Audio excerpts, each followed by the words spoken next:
Muy buenas tardes. El día de hoy tenemos una audiencia conformada por personas de distintas partes de Latinoamérica, a quienes ofrecemos un cordial saludo.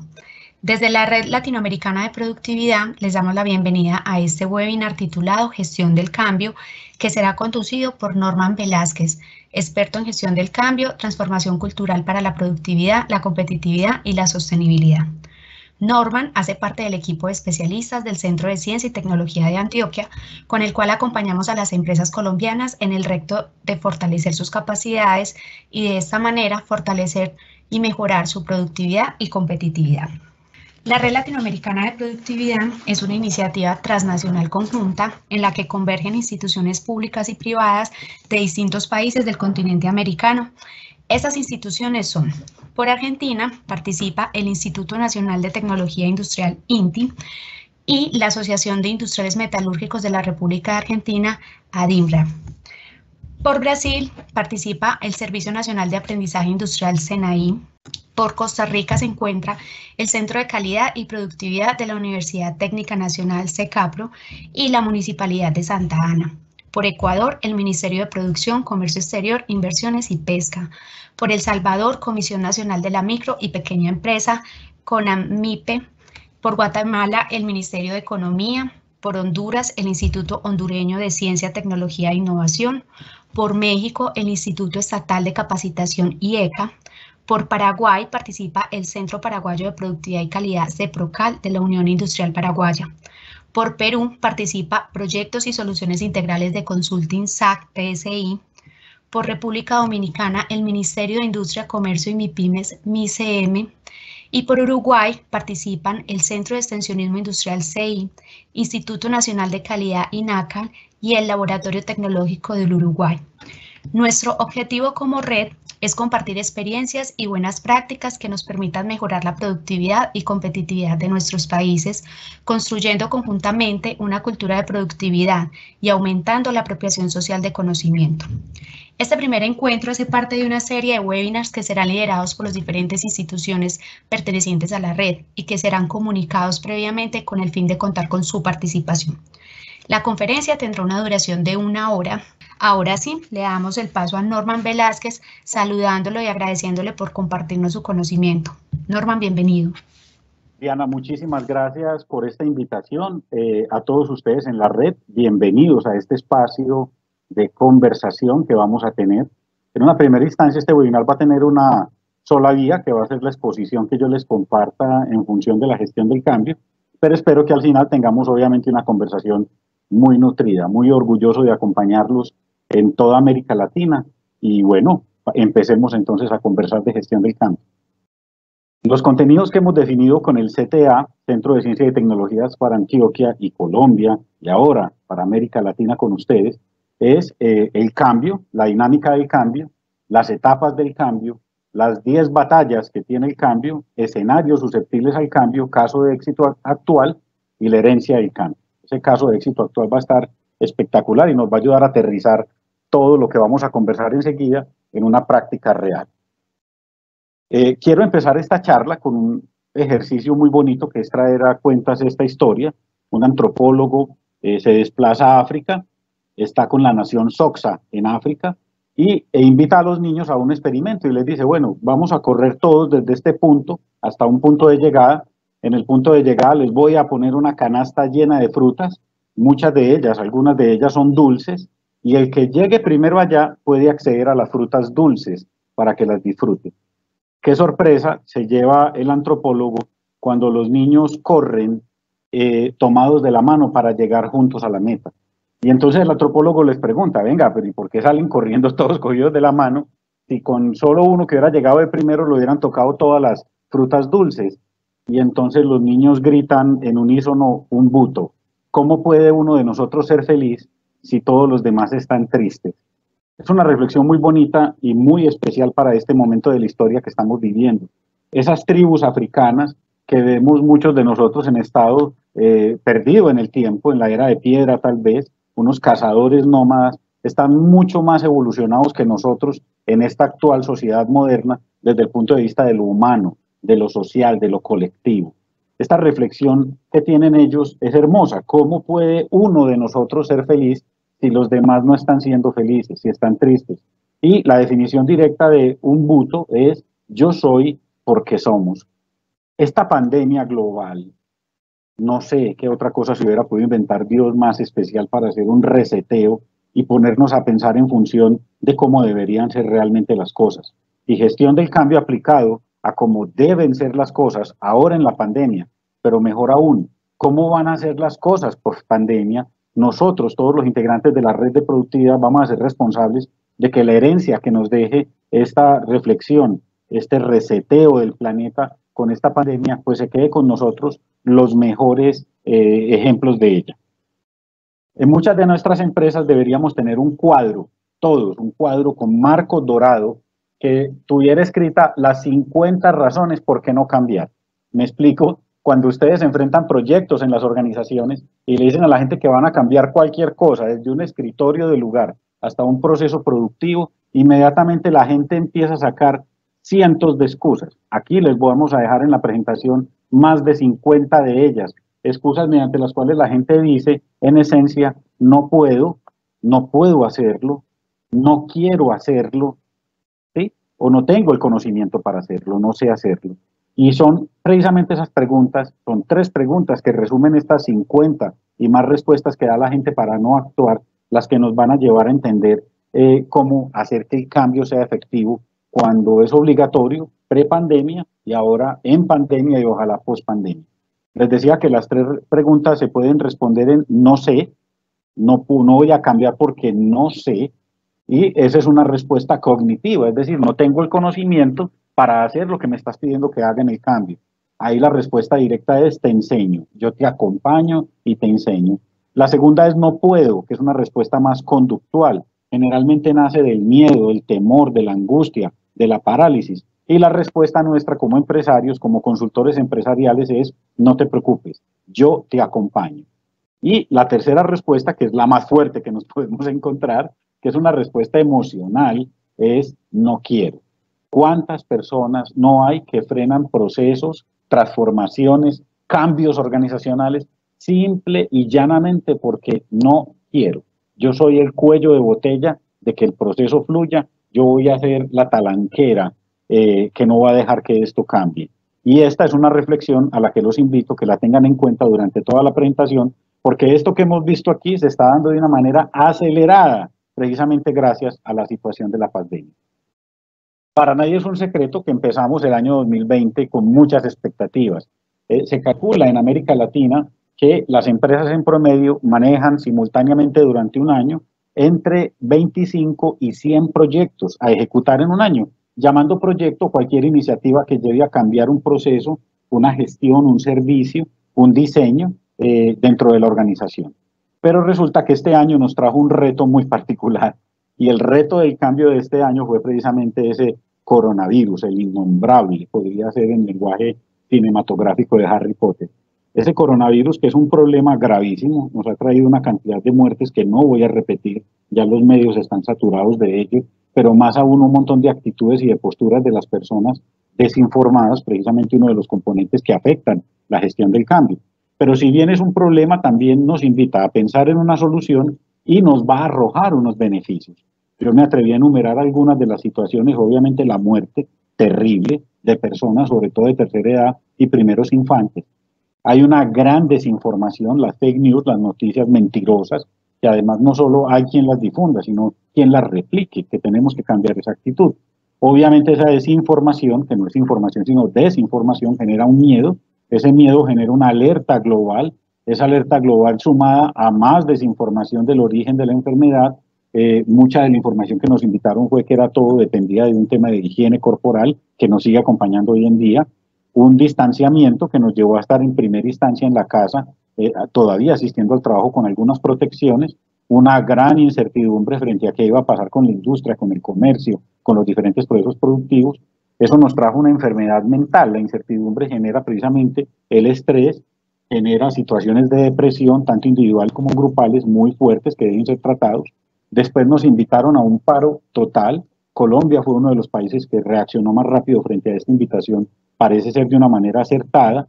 Después vino el aislamiento inteligente, que es quienes se quedan en casa, quienes pueden salir, para que haya abastecimiento de alimentación y de bienes principales de sobrevivencia, y empieza a haber un cambio en el mercado, porque la gente sigue comiendo, la gente sigue teniendo que comprar los productos de asepsia personal, de la casa y de las plantas de producción, y ese cambio del mercado nos lleva a una reflexión bien importante, y es precisamente que nos tenemos que volver virtuales, es decir, de una manera obligatoria, acelerada, tuvimos que cambiar para volvernos digitales. Luego viene que la mayor cantidad de consumo que se hace, según estudios que hacen entidades a nivel nacional en Colombia como Radar, pero a nivel de América Latina y Europa también se han presentado grandes estudios, la gente va a comprar alimentos, elementos de aseo y obviamente todo elemento que tenga que ver con temas de la salud. Se dispara enormemente la atención domiciliaria, el tema de la mensajería, la logística tiene que tener una reacción, una virtualización, una accesibilidad a los mercados, a la comunicación entre los públicos, pero también una respuesta muy afortunada. Y por último, pasamos de un modelo mental de manejo del mercado que se llamaba go-to-market, es decir, todo el diseño de los centros comerciales, de los almacenes, de las oficinas, de las fábricas, de los puntos de venta, para que el consumidor se desplace hasta ellos, y ahora pasamos a go-to-consumer, que es precisamente cambiar en que se tienen que disponer las organizaciones, las empresas, es para atender al consumidor donde él esté, ¿sí? No que tengamos que ir y desplazarnos hasta allí. Este es uno de los cambios más importantes que está generando hoy la reactivación económica de las empresas, porque están obligadas a repensarse, a reestructurar su modelo de negocio, a encontrarse de una manera más afín con todos sus públicos de interés. Estamos hablando tanto de proveedores como de maquiladores, como en su misma planta de producción, pero también en la llegada del cliente final de una manera efectiva. Esto nos llevó pues a un ejercicio forzado de teletrabajo, yo lo llamo alfabetización digital forzada, porque todo el freno que le habíamos puesto a no utilizar un computador, cualquier herramienta periférica de comunicación, celular, los aplicativos, pues hoy en día es una total obligación estar evangelizado para podernos conectar entre nosotros, no solo con la familia, con el mercado y el trabajo. Esto generó que las empresas tuvieran que invitar a todo el mundo a empezar a repensar rápidamente de qué manera cambiamos nuestro modelo de negocio, un ejercicio de co-creación. Se llevó a cabo una virtualización de procesos, de qué manera todo lo que yo hacía en la oficina de manera presencial, ahora lo puedo hacer desde mi casa, desde un computador, o puedo tener un trabajo mancomunado, cada uno desde su hogar. Hicimos rápidamente pruebas piloto, pasamos a una adaptación acelerada, lo pusimos en marcha hacia el mercado nos sugirió unas acciones de mejora, de ahí viene un mejoramiento continuo, que es la validación de todas las acciones de cambio que tuviéramos que tener para que el modelo fuera efectivo, y por último, una conquista de ese nuevo mercado. Una conquista del nuevo mercado que si no se da, nos dispara de nuevo, lamentablemente, el círculo vicioso de la muerte, desinformación, miedo y todos los problemas sociales y económicos y empresariales que se pueden detonar. Pero una conquista del mercado, que si ustedes han leído prensa de la buena y medios de comunicación de los buenos, aquí les vamos a compartir algunos casos interesantes, las empresas que llevaron a una pronta reflexión y han hecho una adaptación frente al cambio, han logrado inclusive generar un crecimiento, una mayor vinculación de personal, han generado más ventas, y muy seguramente cuando volvamos a la normalidad, que esto se va a demorar un tiempo, van a estar mejor preparadas para abordar el mercado. Pues estas expresiones nos las venían diciendo hacía rato grandes pensadores de la historia, ¿cierto? Nosotros, permítanme que...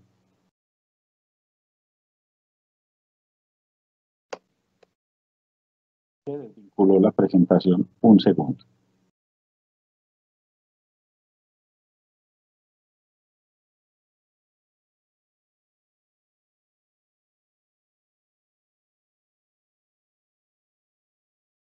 Un segundo, vamos a reactivar.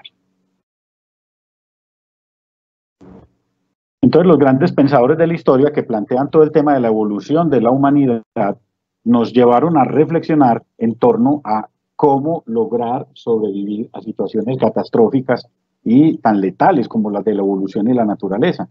Y es precisamente Charles Darwin el que nos plantea, no es la especie más fuerte la que sobrevive, ni la más inteligente, sino la más perceptiva al cambio. Entonces miren cómo palabras como la gestión del cambio, pues nos la venían diciendo hacía muchísimo rato, pensadores como Lao Tse en el año 604 antes de Jesucristo, invitando a los líderes: líder cambia con la gente y la gente cambiará contigo el mundo. ¿Sí? Sócrates también, tal vez en el año 460 antes de Jesucristo, planteaba: lo único constante es el cambio. Y tenemos ahora aquí más actual a Mahatma Gandhi, quien nos hace una invitación así, como era él, no violento, pero fuerte, irreverente, en la que nos plantea: sé tú el cambio que quieres ver en el mundo. Somos nosotros los llamados a transformar la realidad. No podemos seguir esperando que vengan extraterrestres o superhéroes de afuera para cambiar una realidad que estamos afrontando. Por último, PROSI, que es una gran organización a nivel mundial, Professional and Scientific on Change, tiene una frase muy concreta que dice: todo cambio organizacional comienza a nivel de las personas, de ahí pasa a los equipos, a las áreas de trabajo y finalmente se termina cambiando la organización. Entonces, una primera clave fuerte es: frente a situaciones de pandemia o no pandemia, tenemos que ser absolutamente proactivos, no quedarnos en la fase reactiva.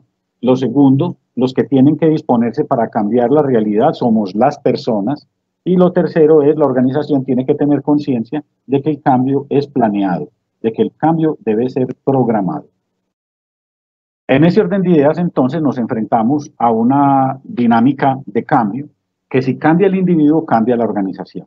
Me voy a atrever a hacer una pregunta, sé que ustedes ahora mismo no me la pueden responder, pero voy a dar un tiempito a ver qué contesto. No sé si saben, en su ciudad y país de origen hay un jueguito que jugábamos pequeños, se llamaba, o adolescentes, se llamaba ahorcadito, y es adivinar las palabras que integran, las letras que integran una palabra, para al final sacar una conclusión conjunta. Yo les hago la pregunta: ¿qué palabra de 3 letras deberíamos aprender a resolver o administrar para poder cambiar el mundo? Para poder cambiar el mundo. Generalmente la gente dice paz. La palabra siguiente que dicen es amor. Entonces, cuando dicen paz, les digo: esa no es. Entonces ahí está el palo de la horca. Cuando dicen amor, le digo: no, amor tiene 4 letras, esa tampoco es. Hay unos que se lanzan y dicen dar. Hombre, dar tampoco es, para efectos, y pao, quedamos ahorcaditos. Pero este ahorcaditos es simplemente para generar una recordación en ustedes de que esa palabra es el ego. Y esa palabra ego, si la resolvemos, quitamos la E and go. Tuve la fortuna de estudiar no violencia en el Instituto Martin Luther King y Mahatma Gandhi de la Universidad de Rhode Island, y Bernard Lafayette, quien apoyó fuertemente a Martin Luther King en las marchas en los Estados Unidos, nos daba esta pequeña lección. En inglés nos decía: si quieres resolver cualquier problema, quita la E and go. La E eres tú. Generalmente, cuando las cosas no se dan, cuando las cosas no se resuelven, cuando las cosas no se propician, el que está generando una barrera para que las cosas detonen somos nosotros mismos. Y les quiero plantear un caso histórico real. Entonces, el caso histórico real también tiene que ver con temas de la salud y de la seguridad. Tenemos con nosotros a Ignaz Philips Semmelweis, que es padre de los procedimientos de asepsia. Él trabajaba en un hospital de obstetricia en Viena y notó que un médico que, haciendo una autopsia, se corta, y después de que se corta se le infecta esa herida y lamentablemente muere por el contacto con esas sustancias que llamaban cadavéricas. Se infectó, y entonces Ignaz Philips Semmelweis dice: hombre, yo tengo que hacer algo para que esto no vuelva a pasar, y es que las personas que están trabajando con cadáveres no tengan acceso a las otras zonas de la clínica. Y al menos en obstetricia, que era donde él trabajaba, pegó un letrero que causó muchas dificultades. Miren, es el padre de la asepsia, y él, como médico, tomó la decisión de proteger a las personas, a las mujeres que están por dar a luz, diciendo: ningún médico o estudiante que haya estado en la parte de las autopsias debe pasar a otra zona, y mucho menos aquí donde vamos a tener los bebés, sin haber hecho un proceso de asepsia, de lavado con agua dorada, que seguramente neutraliza, pues obviamente, las bacterias y los virus. Pues esto sucedió, y a pesar de que Ignaz Philips logró una disminución en el índice de mortalidad por fiebre puerperal, que eso es un índice grandísimo, el 80% menos de muerte solo por tener esa acción de asepsia, sus compañeros médicos lo hicieron echar de la clínica. Ahí está el ego. Los compañeros médicos lo hacen echar de la clínica y dicen: ¿cómo se atreve usted a decir que yo, como médico, y mis estudiantes estamos contaminando al resto de la población? Pues lamentablemente lo despiden, y solo 40 años después, y después de millones y millones de vidas salvadas en todo el mundo por una práctica de asepsia que se inventa este médico en obstetricia, se le hace un reconocimiento a nivel mundial por tener en cuenta esta reflexión. Se dan cuenta cómo el cambio no es fácil y muchas veces no es fácil porque mucha gente no lo quiere hacer fácil, pero ante todo no es fácil porque yo me pongo al frente y no dejo que suceda. ¿Cómo es la dinámica del cambio? El cambio tiene un modelo que Prozzi lo plantea de la siguiente manera. Es un modelo de gestión del cambio que hoy mismo está salvando vidas a nivel mundial y plantea Prozzi que si asumimos el cambio en las organizaciones, ¿por qué planteo el tema de Prozzi? Pues lleva más de 20 años en el mercado, ha hecho más de 10 estudios lineales con empresas fundamentales, el 80% de ellas hacen parte de la lista Forbes de las 500 entradas más destacadas del mundo y son asesoradas por este tipo de entidades en gestión del cambio. Y aquí la reflexión es 3 asuntos que nos van a llevar a pensar por qué abordar gestión del cambio en los proyectos. Primero, cuando yo hago gestión del cambio en los proyectos, hay 6 veces más probabilidad de lograr el proyecto.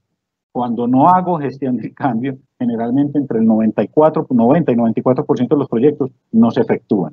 Lo segundo es que hay 5 veces más probabilidades de terminar antes de lo programado. Es decir, si yo invito a la gente a un proceso de gestión del cambio, los vinculo, los hago caer en cuenta del problema, me acompaño de ellos para encontrar una solución, trabajamos juntos en pos del logro y celebramos conjuntamente el resultado, la gente va a estar 5 veces, pues va a estar más dispuesta a acompañar y se va a lograr el proyecto 5 veces en menos en el tiempo que se tenía estipulado, es decir, no vamos a ahorrar tiempo al cerrar el proyecto. Y por último, hay 2 veces más probabilidades de mantener el proyecto con un presupuesto menor. Yo no sé qué estén pensando ustedes como consultores empresariales, como directivos de empresas, como mismos colaboradores, tanto en cargos directivos, mandos medios u operacionales, cuando se le pueda decir a un gerente que no nos gastamos todo el dinero que dijimos que nos íbamos a gastar en un proyecto, que es el punto 3, o que logramos finalizar el proyecto efectivamente en menos tiempo del planeado, que es el punto 2. ¿Sí? O que efectivamente terminamos el proyecto, que es el punto 1. Es fundamental tener en cuenta eso, porque si logramos transformar las personas, ellas van a transformar la organización, sin importar de qué área, de qué proceso hacen parte de las personas. El cambio tiene unas etapas, una dinámica, y esa dinámica del cambio es que hay que empezar por un reconocimiento actual de la situación. ¿Cómo estamos hoy? ¿En qué momento estamos? ¿Qué estamos viviendo? ¿Qué quisiéramos cambiar? Lo segundo es de eso que tenemos hoy, ¿qué queremos reservar? ¿Qué queremos preservar? ¿Con qué queremos seguir haciendo crecer nuestra empresa? Aquellos rasgos culturales, productivos, de desempeño de la empresa que deben seguir siendo parte de nuestra huella, de nuestro ADN. Lo tercero es empezar a soñar un imaginario futuro, es decir, cómo nos vemos cuando resolvamos la situación problemática que estamos afrontando en este momento. Ahí es muy importante entender qué tipo de empresa queremos tener. Si queremos tener una empresa mucho más ágil, para lo que hay que trabajar en la cultura, si queremos tener una empresa más saludable, para lo que hay que trabajar en los líderes que gerencian esa empresa. Recuerden que los estudios dicen que más del 90% de las personas cuando renuncian a una empresa, no renuncian a la empresa o al cargo, están renunciando a su jefe.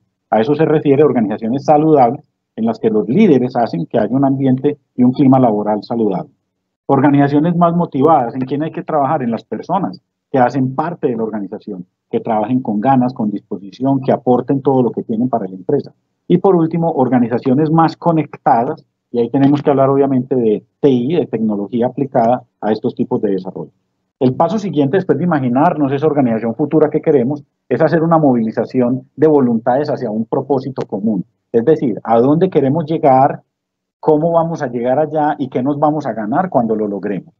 Viene ahora una transformación en el vivir, que son las personas, es decir, cuáles comportamientos personales y de procesos, debe tener la empresa, cambios de procesos, y en el plan de trabajo de los colaboradores, qué cambios personales deben haber. Es decir, deben haber cambios de contexto, de estructura, de mesa de trabajo, de equipos, de software, de insumos, pero también deben haber cambios de personas, de comportamientos, de entrenamiento, de habilidades y competencias. Y por último, que no es la última, sino que es transversal a todo el proceso, las métricas. Tiene que haber medición constante porque lo que no se mide no se puede mejorar. A esto le llamamos un proceso centrado en el cliente, Customer Centricity, y en este caso también Employee Centricity. Miren que es interesante esto que nos trae también el mercado. Veníamos desarrollando modelos de negocio donde de la puerta del negocio hacia afuera no permitíamos que hubiera ninguna queja. Los clientes tenían que estar en plena satisfacción, pero no le prestábamos atención a el grupo de clientes internos que tenemos de la puerta de la empresa hacia adentro. Y han demostrado los estudios a nivel mundial que aquellas empresas que son best place to work, los mejores lugares para trabajar, las personas están poniendo a disposición de la empresa todo lo que son, todo lo que saben, todo lo que sueñan, todo lo que desean. Y ya lo decía bien Peter Drucker, gánate el corazón de los hombres y pondrán a tu servicio sus manos para transformar las empresas. Las etapas del cambio para hacer que una organización se transforme, cambie y pueda lograr la meta que se propone son en esencia tres. Una etapa actual en la que estamos viviendo ahora, una etapa de transición, de cambio y por último una etapa futura a la que queremos llegar. Esa etapa inicial, actual, se llega a ella a través de un proceso de inspiración. Hay que hacer que la gente se sueñe, quiera cambiar, sienta que hace parte de la transformación, sienta que lo que está haciendo para cambiar va a generar un valor agregado y que ese valor agregado tiene que generar gana-gana. Es decir, gana la organización, gana el colaborador y gana la sociedad y obviamente, como lo estamos viendo ahora en las empresas más limpias, gana el entorno y el medio ambiente, que es el de todos. El segundo momento es enseñar que tiene dos componentes. Una etapa transitoria en la que se prediseña el proyecto, en la que se hace un carta de compromiso de la ejecución del proyecto y por último el diseño y la ejecución del proyecto. Y la última etapa es empoderar. Es una etapa futura en la que la gente ya está totalmente convencida de que el plan a seguir es el adecuado y en ese orden de ideas se lleva a cabo la construcción, el desarrollo y la implementación y por último a través de una repetición se genera una habituación de ese nuevo momento que está viviendo la empresa. En momentos antes de pandemia, se calculaba a nivel mundial que la transformación cultural de toda una empresa para cambiar su modelo de pensamiento y de acción se podía tomar 8 meses. Obviamente ya no tenemos 8 meses. Obviamente ya hemos visto cambios en un periodo de tiempo mucho más corto. Y mire cómo esta pandemia, que es terrible, nos está trayendo también la oportunidad, si bien se escribe en japonés crisis igual que oportunidad, la oportunidad de pensar qué cosa diferente deberíamos hacer. ¿Cómo hacemos para pasar del miedo a la esperanza, a la acción? Y esto tiene que ver con cambiar esos tiempos. Hemos visto cambios que antes se tomaban 240 días y ya hemos visto cambios que no se han alcanzado a tomar los 45, los 60 días. ¿Por qué? Porque hubo una situación en común que nos movilizó para reaccionar, eso nos inspiró, después nos pusimos en común a aportar, a co-crear entre todos, no solo en la empresa, sino en los clústeres que tampoco querían detonar los clústeres y ya empezaron a decir yo te necesito, yo qué te puedo aportar, ¿por qué no trabajamos juntos y más bien partimos utilidad? Antes era págueme y después le trabajo, ya estamos haciendo más joint venture, términos que veníamos hablando hacía rato, pero en América Latina estaban súper frenados por miedo, por celos, por desconfianza y ahora esta situación, ¡pau!, nos hizo reaccionar y trabajar en equipo para lograrlo.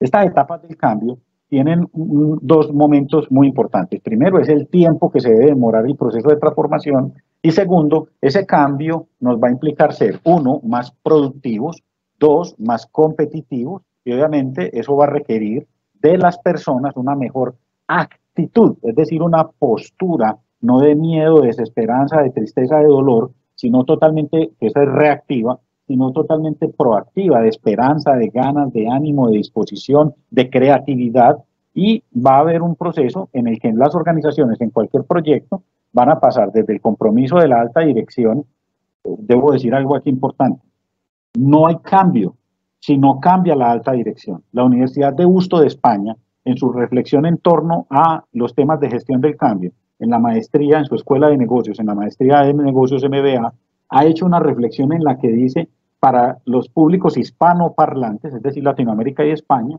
y algunas islas del Pacífico, si no cambia la alta dirección, la empresa no cambia. Y es totalmente cierto. Yo como consultor lo he enfrentado, llego a las empresas, el jefe dice, claro que sí, asiste a la reunión, a la fiesta del kickoff del lanzamiento, arranquen con el proceso de cambio, pero nunca más vuelve a aparecer. Y dice que los que tienen que cambiar son ellos. Y resulta que si no cambia el jefe, el líder, que es el dueño de la organización y que tiene la imagen de dirección y de liderazgo, sus seguidores no van a cambiar. Entonces, se nos acabó la disculpa de que estoy yo el presidente, el gran director, estoy arriba. Todo lo contrario, nos arremangamos la camisa y nos ponemos a trabajar con la gente. Y miren que los casos de éxito que tenemos en estos 60 días han tenido esta evolución. Han sido los directores, los dueños de las empresas y los accionistas que frente al riesgo de perder su inversión, su capital de toda la vida, han dicho, por Dios, hagamos algo, pero reaccionemos ya, y ellos mismos se han dispuesto con sus equipos de colaboradores a decirles, estamos en el mismo barco, saquemos adelante la empresa. Entonces, obviamente, empieza la etapa de inspiración, que esa inspiración debe ser permanente en todo el proyecto. En esa etapa tenemos, se llama toma de conciencia según el modelo PROCI. Tenemos una segunda etapa que es el deseo, que es que la gente toma conciencia y desea cambiar la situación. Después viene una etapa de enseñanza, que es donde todos adquirimos qué conocimientos tengo, cuáles debo tener para afrontar la realidad presente y cuáles deberé tener para afrontar la realidad futura, porque ya no vamos a ser más reactivos, vamos a ser proactivos, vamos a soñarnos futuros. Eso es lo que nos ha pasado con esta pandemia. A muchas empresas, como decimos en Colombia, nos cogieron con los pantalones abajo, nos cogieron amarrados de brazos, porque estábamos esperando a ver qué pasaba en el entorno para nosotros reaccionar. Ya no nos podemos dar ese lujo. En esa misma etapa de enseñanza viene el desarrollo de la habilidad, es decir, cómo eso que sé lo sé poner en práctica. Y por último, una etapa de empoderamiento, que yo diría que no es por último, sino que también debe trascender a todo el modelo, y es que todo el mundo se sienta dueño del negocio. Escuchen esto, si han leído casos de modelos empresariales de empresas multinacionales exitosas, tipo Starbucks o las grandes cadenas hoteleras, todas tienen algo en común. Les voy a decir qué tienen en común. Hacen sentir a los colaboradores dueños de la empresa. Es decir, a los accionistas no les importa, no les preocupa que los colaboradores se sientan dueños de la empresa. Todo lo contrario, aplauden, reconocen, incentivan a la gente para que se empodere de la organización. Este tema de la habilidad tiene dos momentos porque desarrollar un hábito requiere mucha práctica y por eso está presente en las dos etapas, en enseñar y en empoderar. Y por último, una toma de conciencia, porque antes de que salgamos al aire ya con el proyecto en vivo, hay que tomar aire, hay que reforzar la convicción y ahí viene esta toma de conciencia para pasar a un último momento de refuerzo. ¿Qué es el refuerzo? Recordar constantemente por qué estamos aquí, por qué asumimos esta nueva ruta, qué situaciones de crisis vamos a afrontar, cuán difícil va a ser superar esta dificultad de no saber, de la incertidumbre, no saber para dónde vamos, cómo se vive, pero juntos, con la cabeza encendida, poniendo en común el conocimiento, vamos a sacar adelante nuestra empresa. Estas etapas del cambio también tienen un proceso de liderazgo, como lo pueden ver, como es un proceso inspiracional de enseñanza y empoderamiento. Entonces hay un primer momento de despertar la necesidad. Los líderes están convocados a despertar la necesidad de la gente, a hacer que todo el mundo quiera participar del proceso de cambio. Aquí les queremos regalar, está en la presentación anexa, un radar mediante el cual ustedes van a poder hacer despertar la necesidad, articular a la gente con un propósito común y detonar un compromiso común para que nos lleve a una respuesta de la gente que nos genere el cambio. Amigos, sé que lo han visto, no hemos hablado nunca de equipos de software, nunca no lo hemos mencionado, equipos, software, mesas de trabajo, edificios, sillas, ergonomía. No, es que todo eso se puede comprar, para eso están los recursos, está el dinero, pero tú puedes tener las instalaciones llenas de equipos de tecnología y de equipos y de sillas ergonómicas, pero si no tienes personas convencidas de operar esos equipos, de poner a tu servicio ese conocimiento, de insistir con su voluntad todos los días, la organización no va a cambiar. Entonces, el obsequio que les hacemos es esta reflexión y es, frente a cada uno de esos pasos, toma de conciencia, es la necesidad del cambio. ¿Qué debemos hacer? Inspirar, es una cosa, es un momento actual, una acción actual, y ahí hay unas preguntas que son las disparadoras, las respuestas que dé tu equipo de trabajo a estas preguntas van a ser las respuestas que tú necesitas para invitar a que la gente actúe y se logren las cosas. Es decir, esto es un tema de co-creación, de construir con la gente y hacer que la gente se sienta dueña del proyecto. De igual manera está en deseo, que es el de despertar el deseo de participar y apoyar el cambio. ¿Eso cómo se logra? También con inspiración. Está el conocimiento de cómo lograr, debemos saber cómo lograr el cambio. ¿Eso cómo se logra? Con un proceso de enseñanza que es transitorio, y están las preguntas. Está la habilidad de saber aplicar ese conocimiento en hechos reales, eso se aplica a través transitorio también, y el reinforcement, que es el refuerzo para mantener el cambio, que es cómo mantener en la conciencia. Miren que tengo una foto de un radar a un lado que me encanta, porque el radar es el que me ayuda a estar visualizando cómo estoy, y yo a ese radar le sumo un semáforo, y entonces con en el radar veo cómo voy, cómo estoy, y en el semáforo voy detectando que está en rojo, que debo resolver inmediatamente, qué está en amarillo, qué está en proceso de resolverse y qué está en verde que hemos sacado adelante. Los invito a recibir este par de elementos para que los implementen en sus procesos. Como les digo, el tipo de respuesta que le dé su gente en su negocio, en su empresa, aunado a la meta o al logro que se quiere lograr en el tiempo, nos va a dar las últimas dos columnas. Aquí hay una reflexión muy bonita porque ¿cómo hace uno para resolver un problema? No sé si han notado que generalmente las personas de más edad, cuando tú llegas donde tu papá, donde tu abuelo, donde tu mamá o abuela, o un amigo ya de edad, y le preguntas por una situación que estás cursando, él primero te escucha, que tiene esa gran competencia que solo la da la madurez y la edad, y después de escucharte te pone la mano en el hombro y te dice cosas como esta: no se preocupe, esas no son preocupaciones. Yo también viví una situación de esas. Claro que se sufre, claro que uno está angustiado, claro que uno pierde el norte, pero si te concentras, si tratas de encontrar una solución, si haces una prueba piloto, si sacas adelante un resultado, si convences a la gente de que se le sume a ese resultado y seguimos trabajando en pos de la meta, cuando menos piense, ha salido del problema. Y eso es lo que logra precisamente las batallas del cambio. Vamos a estar en un momento actual presente donde hay mucha angustia y mucho dolor y queremos llegar a un momento futuro deseado. Aquí tenemos que tener una batalla constante entre la flexibilidad de las personas que aportan al cambio y la resistencia de los que le tienen miedo a las nuevas condiciones. El paso siguiente es que estamos en una situación no deseada y queremos llegar a una situación deseada que debe ser comunicada. O sea, debemos decirle a todo el mundo, no estamos contentos con esta situación que estamos viviendo hoy. Pero hay que decirle a la gente, ¿están de acuerdo que esta sea la futura situación que todos vamos a construir? Y entonces construimos una ruta. Y esa ruta va a tener una primera fase que se hace a nivel conceptual, se idea, se piensa, se co-crea. Después una fase organizacional y es cómo llevar esas ideas a implementación dentro de la empresa. Después una fase ejecutiva que ya es la puesta en marcha constante. Después una fase de completación. Pero antes de pasar allá les comparto que obviamente esa primera fuerza que nos impulsa a subir la montaña son las fuerzas impulsoras, son las razones por las que debemos hacer el cambio, que deben ser comunicadas ampliamente. Y también deben ser develadas, comunicadas, puestas en común las razones que hacen que la gente no quiera cambiar. Y entonces miren, construimos un mapa en el que para todos es obvio que estamos montados en el mismo barco, que estamos viviendo una situación que no queremos, que queremos llegar a una situación futura que todos queremos.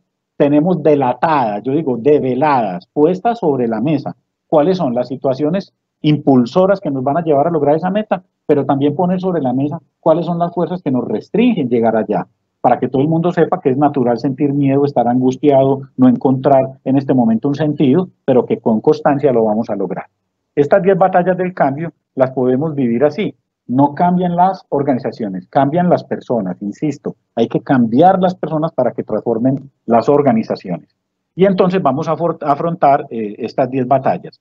Las batallas son la queja, la negación, la prueba, el escepticismo, la desconfianza, la esperanza, el trabajo duro, el logro inicial, la aceptación de ese logro y el logro sostenido en el tiempo. Hay un primer actor que tiene toda empresa, que son los patrocinadores del cambio. Generalmente son los dueños de la organización y un grupo de personas proactivas que quieren incentivar el cambio. ¿Dónde tienen su estado mental estas personas? En trabajo duro, es decir, están convencidas de que el cambio es necesario y lo que hay que hacer es arrancar lo antes posible.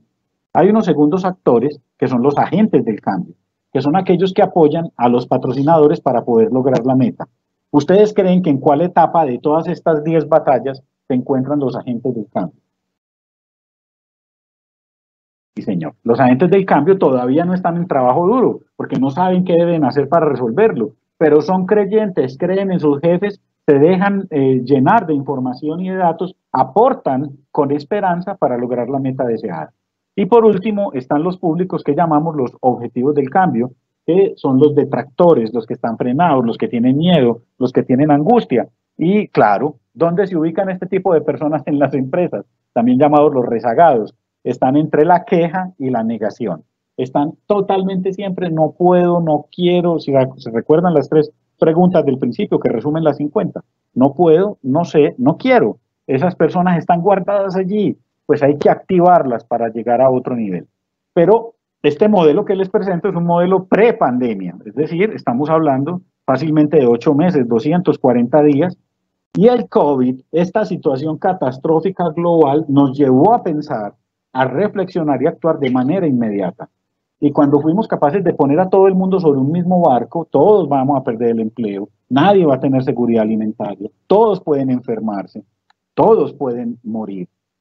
¿Qué hizo inmediatamente esta situación de crisis? Nos trajo a todos a un momento que está entre la esperanza y el trabajo duro. Y eso es maravilloso, porque ha hecho que se detonen cambios en las organizaciones en tan solo 60 días. Insisto, presencié cambios de empresas que asesoramos, que en 15 días, en 8 días, ya estaban cambiando su modelo de negocios, estaban articulando, estaban dejando a un lado el ego, estaban poniendo plantas de producción al servicio de la competencia, al servicio de un productor de otro producto, pero que requería algo parecido a lo que yo hago, cambiando su modelo de trabajo, entrenando su personal y acaparando el mercado para lograr nuevos resultados y no tener que despedir a nadie en la organización. Los escenarios que tiene el cambio, aquí me disculpan, tengo un problemita ahí con una letra, lo voy a corregir. Los escenarios que tiene el cambio son importantes.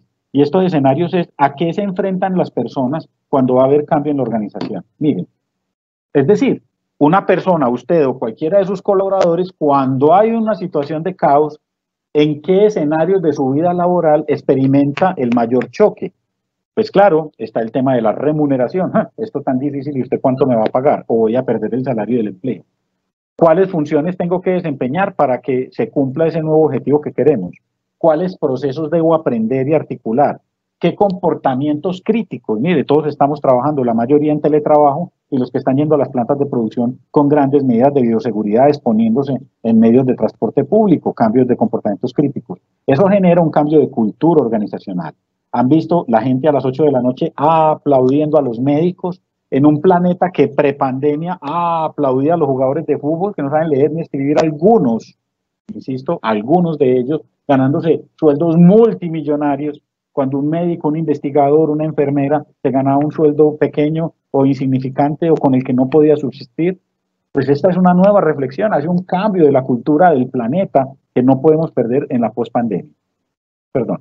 Y está el cambio en las herramientas. Recuerdo aquí el tema de la alfabetización acelerada, en todo el tema de Go Virtual, el tema de cómo presentamos los reportes de trabajo, el tema de cómo presentamos las evaluaciones de desempeño, y claro, a muchos nos cambió la ubicación del trabajo ahora desde la casa y a otros en planta de trabajo, pero con diferentes condiciones. Vamos ahora entonces, como lo prometido es deuda, al caso de éxito. Este caso de éxito es uno de los casos de éxito que les queremos compartir y espero que sirva como ilustración precisamente para entender el modelo que les acabamos de presentar. Muy seguramente lo van a poder aplicar en sus empresas, en sus países y regiones, pero también muy seguramente ya lo han vivido en sus empresas y regiones. ¿Cómo recuperar mi empresa en plena pandemia?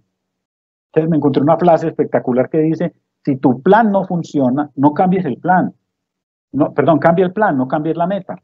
Si tu plan no funciona, cambia el plan, pero no cambies la meta. ¿Cuál es la meta? Generación de utilidad, generación de empleo, riqueza compartida, mantenerse en el tiempo, no afectar el entorno del medio ambiente.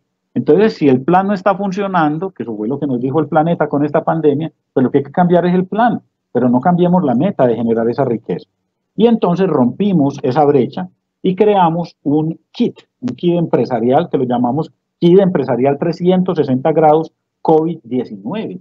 Y este kit empresarial lo desarrollamos a través de una de las empresas que hago parte, ITBP, y en este kit le propusimos a las empresas abordar en esencia tres grandes radares, tres grandes sectores.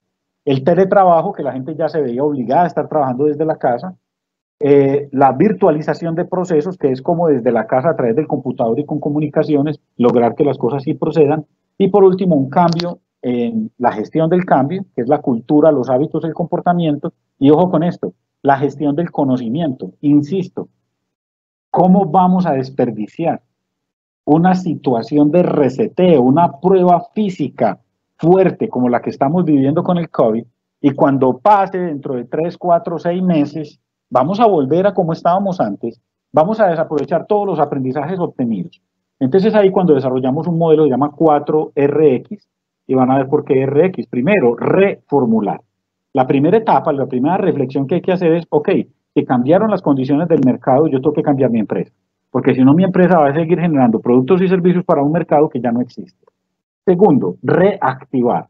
Si ya identifiqué cuáles son las nuevas necesidades del mercado, ¿cómo me conecto con ese mercado? ¿Qué producto o servicio le ofrezco para que sea exitosa mi gestión?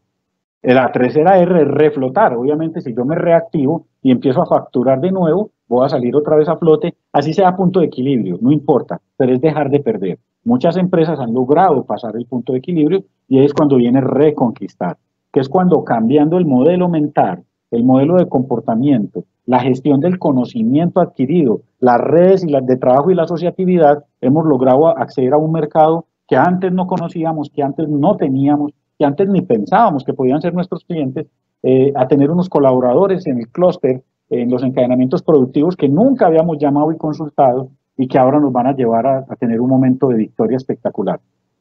Yo les hago un ejemplo. El fútbol europeo es muy diferente al fútbol de América Latina. El daño más grande que le pasó al fútbol de América Latina es que tuviéramos acceso a cable de señal de cable, porque empezamos a ver los torneos europeos. Da tristeza ver un partido latinoamericano ya, porque a los 10 minutos los jugadores ya están cansados, agotados, disparan o chutan el balón hacia otros lados. Uno ve fútbol europeo, alemán, italiano, inglés, español, y ve cómo se hacen los pases, los balones llegan, hacen unos tiros espectaculares. ¿Eso qué lo da? El entrenamiento. ¿Eso qué lo da? El refuerzo constante en el conocimiento. Las grandes estrellas, botín de oro del fútbol, tienen un secreto a voces. Entrenan 2 horas antes que el equipo y se quedan entrenando 2 horas después, con lo que hacen una reformulación de su modelo mental. Llegan a casa y en la casa tienen un gimnasio instalado en casa. Todos hemos visto las grandes estrellas entrenando en casa. Reformulan, reactivan, salen a flote y obviamente le pasan por encima al que sea. Salen de 90 minutos de correr como si hubieran corrido 10 o 15 minutos. A mí me da risa, yo no tengo pelo, pero los jugadores salen como ni siquiera salen despeinados, porque están tan preparados físicamente para afrontar ese reto de un partido de 90 minutos recorriendo 14, 16 kilómetros en un partido, que terminan el partido y salen tan frescos como entrar. Muy bien. El caso de estudio puntual es DECA Creative Group. Aquí tengo dos grandes amigos, Juan y Marta, que son los propietarios. DECA se reinventó, Juan es diseñador gráfico, Marta es psicóloga.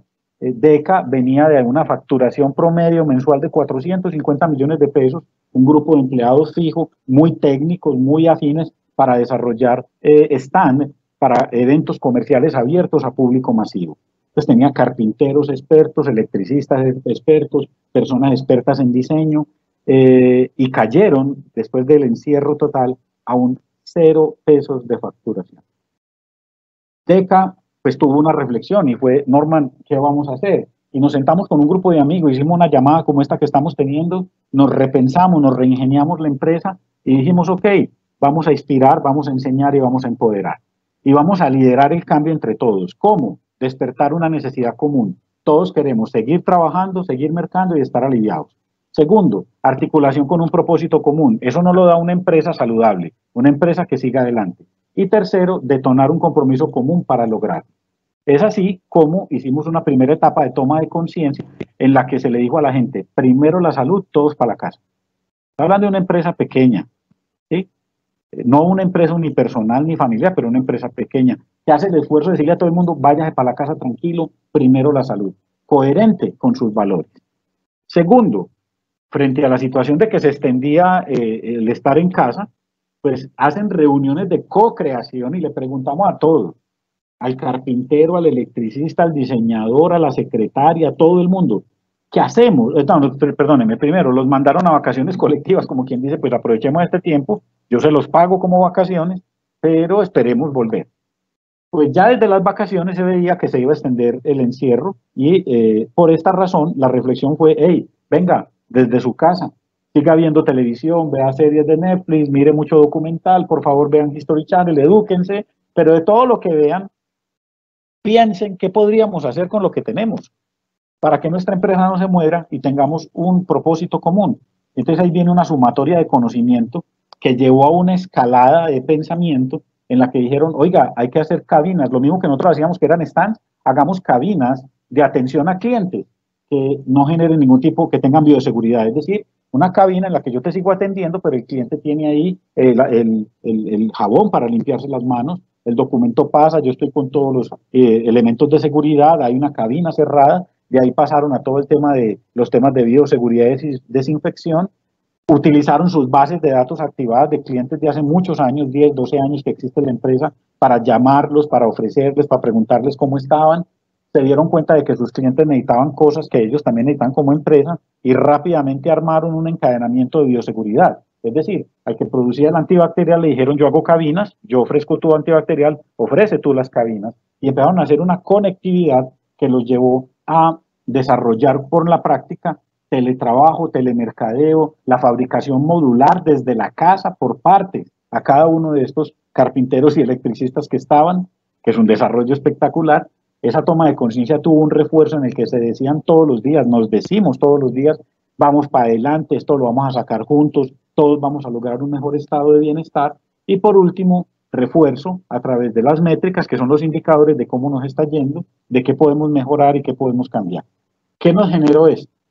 Hoy en día, DECA ha tenido 0 despidos.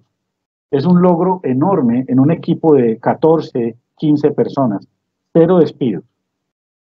Siguen pagando la remuneración y han tenido inclusive un incremento en ventas del 10%.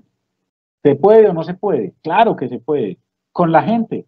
Si la gente no cambia, no cambia la organización. Allá estuviera en la bodega la maquinaria con la que cortan la madera, los pegantes, los aditivos, los cables, las baterías, las lámparas, sin hacer nada. Pero la gente se pone proactiva en torno a un propósito común y logra un cambio de comportamiento que hace que cambien las condiciones externas. Las 7 competencias del cambio que debemos todos abordar. Este es un estudio muy bonito que hizo ICESI, una universidad colombiana del Valle del Cauca. Hace una gran reflexión en torno a cómo estás tú para el cambio, cuáles son tus competencias. ¿Eres terrible, malo, promedio, bueno? ¿Eres el mejor o eres monstruo? ¿Estás solo para el cambio? Esta invitación, esta presentación, insisto, les va a quedar. Hay que tener una gran reflexión en torno a qué es la percepción, cómo percibo yo las cosas, qué es la cognición, qué pienso, cómo pienso, y tercero, qué es la emoción, cómo respondo. Y frente a eso hay que ver las 2 grandes dimensiones. Primero, las actitudes de predisposición negativa que pueden tener algunas personas en su conducta, y segundo, las situaciones de predisposición positiva que pueden tener las personas en su conducta. Hay unas competencias que tienen que ver con lo cognoscitivo, y estas personas todo el tiempo están cuestionando, debatiendo y expresando dudas en el sentido negativo. En el sentido positivo, es un componente cognitivo que lleva a que la gente esté apoyando, convalidando y sustentando los nuevos componentes del conocimiento que tenemos. En lo emotivo, se presentan expresiones como apatía, pereza, miedo, temor, angustia, y siempre exaltar lo malo, lo negativo, hasta con rabia. Desde el punto de vista positivo, hay motivación, hay seguridad, se resaltan las consecuencias positivas del cambio, se sueña con una situación futura deseada. En lo negativo, en lo conductual, que es el último elemento, está la burla, la desinformación y la no cooperación. Una persona positiva, proactiva al cambio, todo lo contrario, exalta, informa, coopera y se empodera para lograr el cambio. ¿Qué es lo importante de este test de las 7 competencias, de las competencias del cambio? Es analizar entre todas cuáles tengo yo, cuáles practico con mayor frecuencia, y cómo cambio lo negativo a lo positivo y cómo sigo sumándole a la habituación, a la repetición, al reforzamiento de lo positivo. La herencia que nos va a dejar el cambio es brutal. La herencia fundamental, esta es la reflexión final, es la siguiente. Tenemos que dejar de ser reactivos. Vivimos en América Latina, donde no hay sino una estación, pensamos que nunca va a pasar nada grave, que Medellín, mire qué chistoso, Medellín es la ciudad de la eterna primavera. Entonces no estamos habituados a que haya crisis, caos, cambios, situaciones graves, y eso hace que el círculo de preocupación sea más grande que el círculo de influencia, porque estamos convencidos de que nunca va a pasar nada malo, y cuando pasa algo malo nos come el miedo, la desesperación, nos congelamos. La invitación después de este proceso de pandemia que estamos viviendo es pasar a un círculo de influencia, de empoderamiento, donde sea ese empoderamiento el que haga pequeñito el círculo de la preocupación. ¿Cómo son estas personas? Somos personas proactivas, todos los días estamos pensando, soñando, reactivando, enganchando, generando trabajo en equipo, sumando ideas para sacar adelante las empresas. Este coronavirus, que mire cómo tiene esa corona y cómo tiene al planeta, podría dejar muchas buenas noticias para todos. La primera, una educación en Go Virtual inmediata, forzada, que nos va a llevar a ser a todos ciudades de la cuarta revolución industrial. Ya no solo son algunas ciudades, ya es el planeta entero. Segundo, va a haber mayor solidaridad, trabajo en equipo, asociatividad entre las empresas. Eso va a generar equidad y justicia. Esa equidad, esa justicia invita a ser responsables con la plata, los ingresos, pero también con el medio ambiente. Y vamos a tener unas redes de trabajo, de comercialización y de producción y de creación que nos van a hacer que haya tanta riqueza que la podamos compartir. Nos queremos despedir y agradecerles profundamente. Esta despedida va a ser cinematográfica. James Cameron, una película que llama Avatar, nos trajo una reflexión muy bonita cuando estos pobladores de este planeta se saludan, que se dicen te veo y se ponen la mano en el pecho. James Cameron, realmente el director y el guionista, hace un estudio en la población de Natal, al sur de África, y descubre que hay una población que cuando se encuentran los pobladores se dicen Taguabona. Esto significa yo te valoro, te respeto, eres importante para mí. Y la otra persona de esta población responde Ticobona, que significa entonces yo existo para ti. En nombre del CTA, en nombre mío, personal que he tenido el honor de acompañar esta reflexión, les damos las gracias por escucharnos, por invitarnos a esta reflexión de la Red Latinoamericana de Productividad y los invitamos a que los aprendizajes que hayamos tenido hoy no se queden aquí en una presentación, llévenlos a la práctica. Son más de 25 empresas en el oriente antioqueño que están siendo fortalecidas con este modelo. Son muchísimas, tal vez STA, 700 empresas en Colombia o más, que están siendo impactadas con un modelo de transformación productiva que no hace más que invitar a las personas a que sean mejores personas, nos tratemos gentilmente, respetemos el medio ambiente, generemos riqueza y la compartamos. Muchísimas gracias, Diana. Me quedo contigo para las preguntas. Perfecto, Norman. Mil gracias por todo el conocimiento compartido. Con seguridad será de gran aporte en el camino de la transformación cultural de todas las empresas que asistieron a este webinar. Ahora tenemos algunas preguntas que hacen nuestros empresarios. Iniciemos con cómo se logra que los líderes se den cuenta que el cambio debe partir de ellos. Adelante, Norman. Muchas gracias, Diana. Precisamente lo tocábamos en la presentación y la presentación invita a esa reflexión. Ser popular, tener el liderazgo, ya sea por cargo o porque te lo ganaste con trabajo y empoderamiento y logro de resultados, trae también una gran responsabilidad. Ser líder no solo trae mucho trabajo y no solo trae un salario más grande, ya sea porque te nombren en un cargo en la empresa o porque te lo ganes con tu trabajo. También trae una responsabilidad social. Y es que el líder está llamado a ser el clonador, clonar, al mejor estilo de Avatar, precisamente la película, clonar sus mejores hábitos, sus competencias, conocimientos, sus habilidades, acciones en todo el equipo de trabajo que lo acompaña. Clonar con respeto. ¿Qué significa eso? Lo mejor de mí te lo ofrezco, Sagubona, pero también recibo lo mejor de ti, Chicoba. Es decir, el líder tiene que despertar a que el modelo ya cambió. Antes precisamente del coronavirus, yo no sé qué se hicieron la generación X, Y, Z, los millennials, y ahora se llama la generación T, que hablábamos tanto antes del coronavirus, porque precisamente esas personas de Y, Z son personas que venían pensando y con un modelo mental que no admiten gritos, maltratos, señalamientos, amenazas, que muy seguramente nosotros los baby boomers y la generación X nos parecía lo más natural que un jefe nos apretara, nos gritara, nos exigiera, nos pusiera contra la pared. De hecho, eso en nuestro modelo mental nos retaba a superar a ese jefe, a ganarnos su respeto, a continuar en la organización. Las nuevas generaciones no son así. Las nuevas generaciones, amigo líder, si usted es un líder autocrático, que grita, que señala, que se tiene que hacer lo que usted diga, le voy a decir una cosa. Puede que sea así, siga siendo líder, pero se va a quedar sin gente que orientar. Porque las nuevas generaciones no le van a permitir eso. Las nuevas generaciones frente a un grito, un desplante, un maltrato verbal, salen y se van. Y esa es la gran rotación de personal que estamos afrontando. Entonces, yo invito a la persona que hace la pregunta de los demás que estamos compartiendo esta reflexión a que generemos grandes espacios de pensamiento, de reflexión, de compartir textos, frases, palabras, videos, películas que hagan que la gente caiga en cuenta de que la manera como está afrontando el mundo desde el liderazgo autocrático no le va a generar nada bueno en un futuro. lo que genera frutos en este momento con las nuevas generaciones es ser un líder democrático, es decir, que participa, que construye con el otro, y mejor aún, un líder laissez-fairista, un líder que entrenó también a su equipo de trabajo, que le permite que trabaje solo y que entregue resultados, que trabaje por resultados. Dianita. Perfecto. Otra pregunta que tenemos de nuestros empresarios. ¿Qué estrategias y acciones puntuales nos recomiendas para empoderar e inspirar a los colaboradores de planta hacia el cumplimiento de los objetivos de la empresa? Maravilloso. Miren, en América Latina, el gran evangelizador, el gran educador de la población son las empresas. Con todo respeto lo digo, mi esposa es educadora de primaria.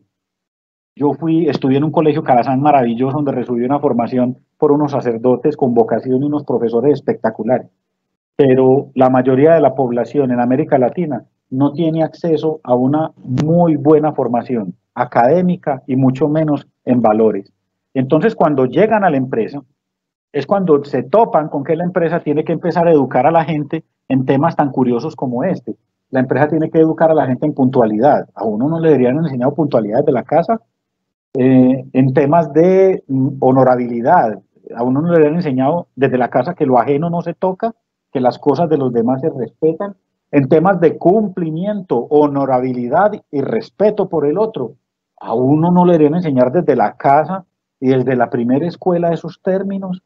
Pero resulta que esta gente, estas personitas que fuimos educados en esa familia o en esa básica, primaria o bachillerato, inclusive algunos en la universidad, salimos a una sociedad corrupta que nos obliga a que si nos habían enseñado mal, estamos perfectamente preparados para seguir produciendo corrupción, desigualdad, inequidad.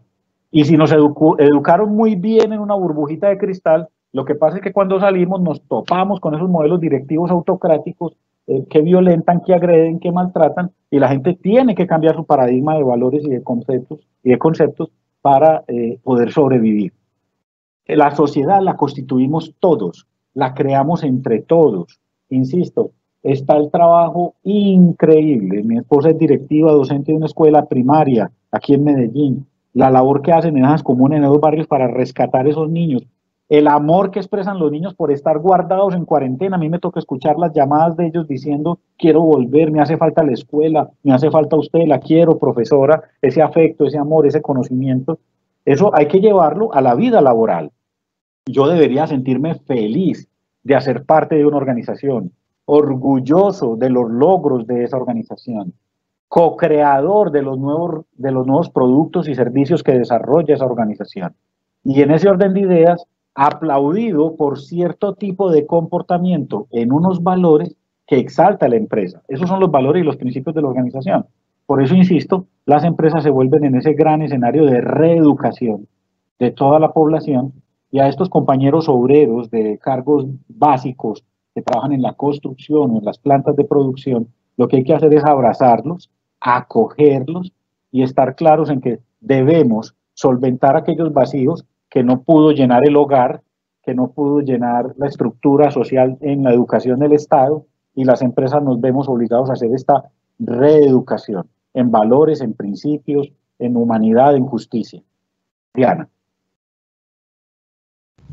Muchas gracias, Norman.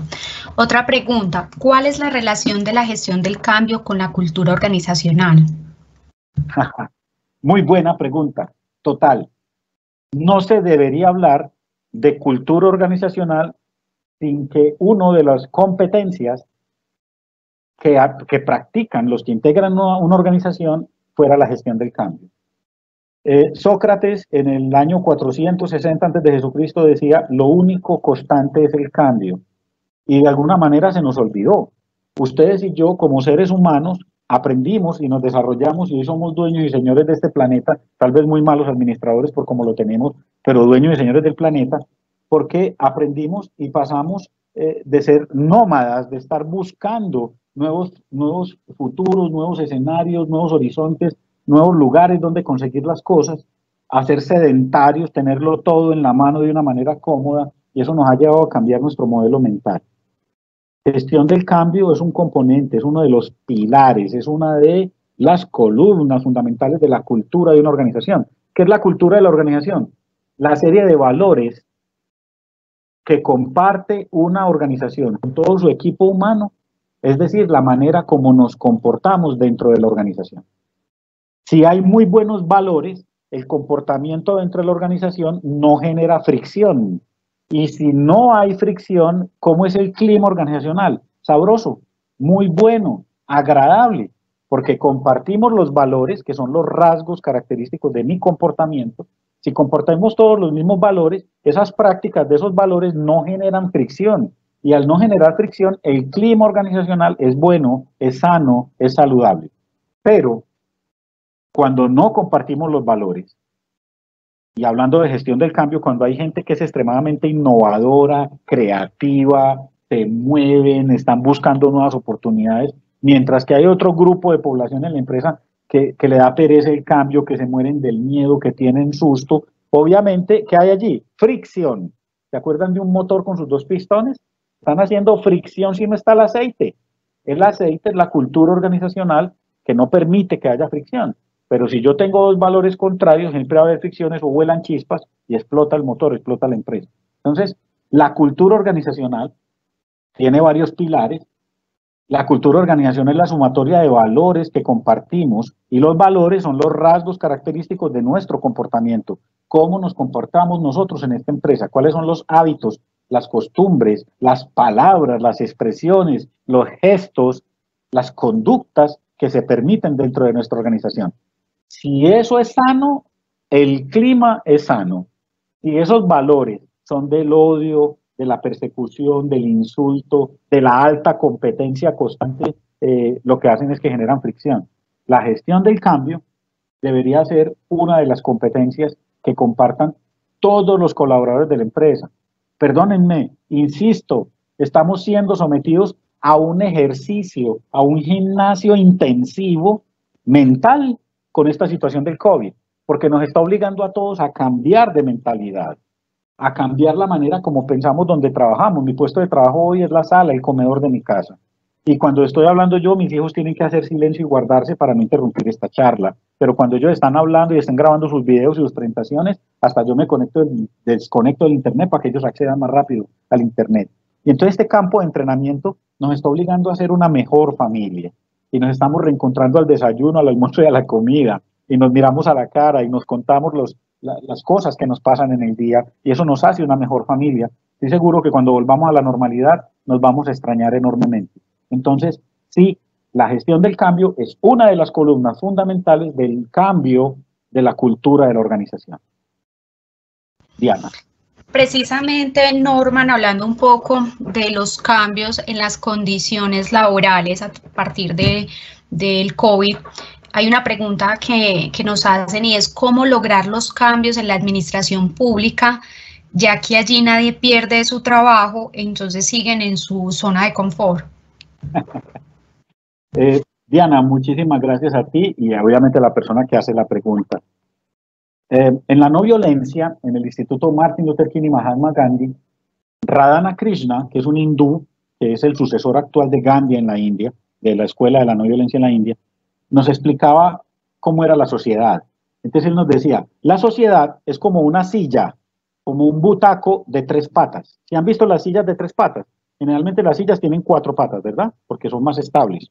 Pero cuando un butaco o una sillita es solo de 3 patas, es muy elegante a la vista, pero tiene un problema, y es que con una de las patas que falle, se cae la silla. La sociedad, nuestra cultura y nuestra sociedad es como una silla de 3 patas. Es la cultura y la sociedad el lugar donde nos sentamos, la plataforma, y abajo están las 3 patas. ¿Cuáles son las 3 patas? Una pata son las personas, todos nosotros los integrantes de la sociedad. Una segunda pata es las empresas, toda la estructura empresarial que genera trabajo y con él genera riqueza y con él genera bienestar a la población, pero también paga impuestos al Estado. Y hay una tercera pata que es el Estado. ¿Cuál es la pata más gruesa que tiene la mesa? Depende en qué país vives tú. Si es un país muy injusto, seguramente el Estado va a ser gigantesco, una pata gruesa, y la pata de la población va a ser la segunda pata más gruesa, pero la pata empresarial va a ser la más delgadita y se va a mantener quebrándose. Cada que recibe algún peso encima se quiebra por ahí. En un país mediano, las tres patas son iguales, un país, perdón, totalmente desarrollado, la pata del Estado tiene una proporción justa y necesaria, la pata de la sociedad y la pata de las empresas tiene una misma dimensión. Tenemos que trabajar por fortalecer esas tres patas. Yo les hago una pregunta. ¿Cuáles son los actores que están presentes en las tres patas? ¿Quién hace parte de las tres patas? Las personas. Es decir, las personas hacen parte de la sociedad, que es una de las patas. Esas mismas personas, algunos de ellos, son dueños de empresa o trabajan en una empresa, que es la segunda pata. Ahí están todas las organizaciones, inclusive las instituciones educativas. Y hay una tercera pata que es el gobierno, el Estado, y esa pata también tiene gente que es de la pata de la sociedad. ¿De qué calidad son las tres patas? De la misma calidad que sea la sociedad. Tenemos el Estado que nos merecemos. Lamentablemente se los tengo que decir. Porque ese Estado que nos gobierna son aquellos representantes públicos que yo voté, que yo elegí para que me gobernaran. Es decir, que de la misma calidad de gente que hace parte de la sociedad, sale la calidad de gente que hacen parte del gobierno y del Estado. Y sale la calidad de gente que hacen parte de las empresas, tanto el empresario, inversionista, dueño, como sus cargos directivos, mandos medios y personal operativo. Entonces aquí la gran reflexión, con todo cariño, no solo es señalar y decir de pronto que el Estado es corrupto o que las personas que trabajan en puestos públicos son corruptos, no, es la sociedad. Y la corrupción no es una gran corrupción. La corrupción es una sumatoria de microcorrupciones.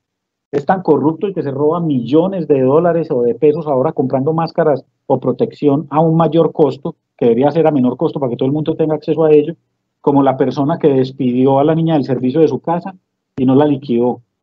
Y la tiró para la casa y no la quiere recibir más porque no tengo que pagarle, pero la tiró sin pagarle liquidación o seguridad social. Es tan corrupto el que al guarda de tránsito, debajo del pase, le entrega un billete para que no lo sancione. Es tan corrupto el que paga para que le guarden puesto en una fila y llega mucho después que la gente está haciendo la fila para ocupar un puesto que él no reservó. La corrupción no es un monstruo invisible que se llama Estado. La corrupción es el ser humano ocupado de esos cargos. Entonces, también en el Estado, y lo hemos hecho, y a través del CTA tenemos una gran incidencia. Y tenemos unos socios estratégicos en el Estado que si comparten los valores del CTA, hacemos negocio. Si no comparten los valores del CTA, no hay negocio. Y no nos interesa, nos lo ha dicho muy claramente el director del CTA, no nos interesa hacer negocios con el Estado si sus valores no son los mismos. La honestidad, el respeto, el trabajo conjunto, la generación de riqueza compartida, el bienestar para todos. Dianita. Perfecto. Norma, ¿qué nos recomienda frente al cambio en relación con el planeta y los recursos naturales? Bueno, maravillosa la pregunta. El CTA tiene una parte del logo que es azul, los océanos, el agua, que es la gran riqueza de la vida, y lo verde, que es todo el tema productivo, no solo es el verde de seguir para adelante, sino todo el tema de la sostenibilidad, de la bioseguridad, del biocomercio. Yo tengo la fortuna de tener una maestría en relaciones internacionales y mi trabajo de grado fue sobre qué estábamos haciendo para que el planeta fuera diferente. Ahí salieron los objetivos de desarrollo del milenio, que fueron un desastre. Del año 2000 al 2015, en promedio, todo el planeta no había alcanzado un 1, un 2, un 3% de cambio en los 8 objetivos del milenio. Ahí fue cuando en el año 2012-2013 propuso el gobierno colombiano en Río +20 que los objetivos de desarrollo del milenio no fueran del milenio de esos 15 años, sino que fueran sostenibles en el tiempo. Y ya tenemos hoy tal vez 17, 18 objetivos de sostenibilidad, dentro de los que está la salud, la alimentación, la seguridad, la primera infancia, el respeto a las poblaciones más vulnerables, la producción más limpia, y es ahí donde entra a jugar un papel importante. Miren, les voy a explicar esto de una manera que creo que es muy sencilla. Existe un ROI, Return of Investment, es decir, el retorno sobre la inversión. Toda empresa, todo empresario cuando monta una empresa piensa en el ROI. Meto 10 pesos, saco 15 pesos, me gané 5 pesos. Así de sencillo, retorno sobre la inversión. ¿Dónde meto mi dinero para que genere mayor rentabilidad? ¿Qué proceso? Compro apartamentos, compro vehículos de transporte, ganado. ¿Qué hago? Produzco en una fábrica. ¿Qué hago que me genere? Que yo meto 100 pesos y me devuelva 150. Retorno sobre la inversión. Ahí solo se tenía en cuenta un factor, y ese factor era rentabilidad, el componente económico, la plata.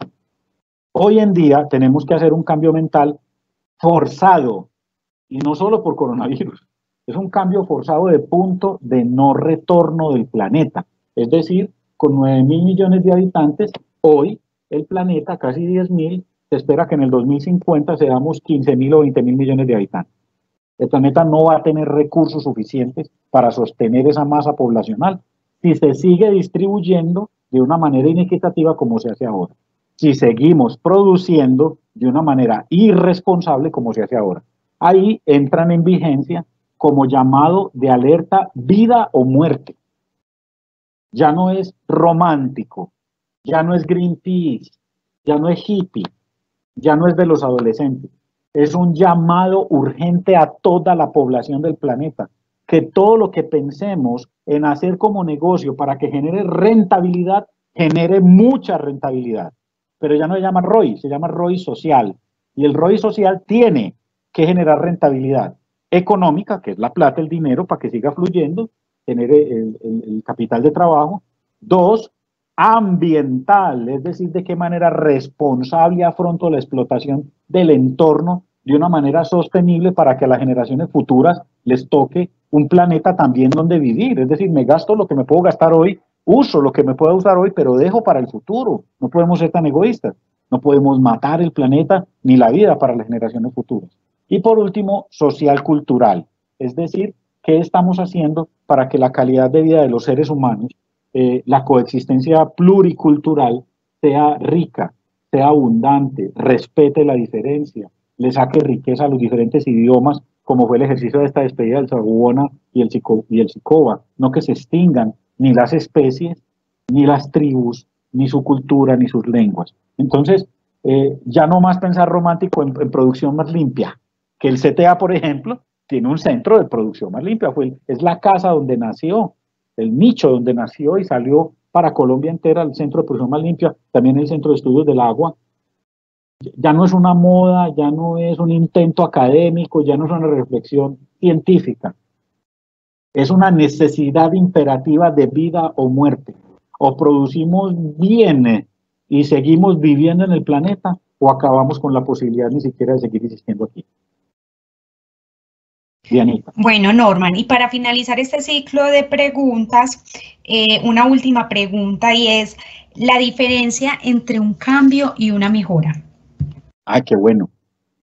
Ve, esa pregunta está muy sabrosa, muy buena pregunta. Un cambio es un ajuste que se le hace a una situación puntual para que el proceso siga operando. ¿Sí?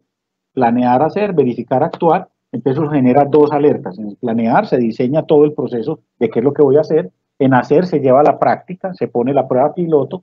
En verificar se verifica, se evalúa contra los indicadores qué está pasando. Y si las cosas están bien, es decir, salen conformes, con una conformidad, pasamos a actuar y seguimos haciendo en un círculo virtuoso que hace que ese ciclo de Deming trepe la montaña y la empresa logre la meta y el resultado que quiere.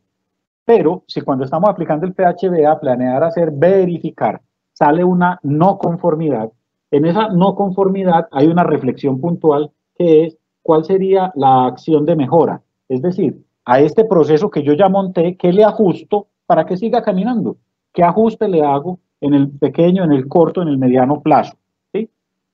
En cambio, el mejoramiento continuo, que es precisamente una invitación a tener la competencia de la gestión del cambio constante, permanente, de aquella innovación permanente en todos los puestos de trabajo, en todos los procesos de la empresa, no como un departamento aparte de la empresa que es el de innovación, no, en cada cargo, en cada funcionario, en cada operario, debe haber un centro de innovación en su cabeza, pensando en acciones de mejora, es decir, qué mejoro hoy en mi procedimiento para que esto siga fluyendo, pero también pensando en mejoramiento continuo, que es la gran innovación, la otra manera de hacer las cosas, inclusive, como están pensando hoy, como se está hablando hoy, out the box, fuera de la caja.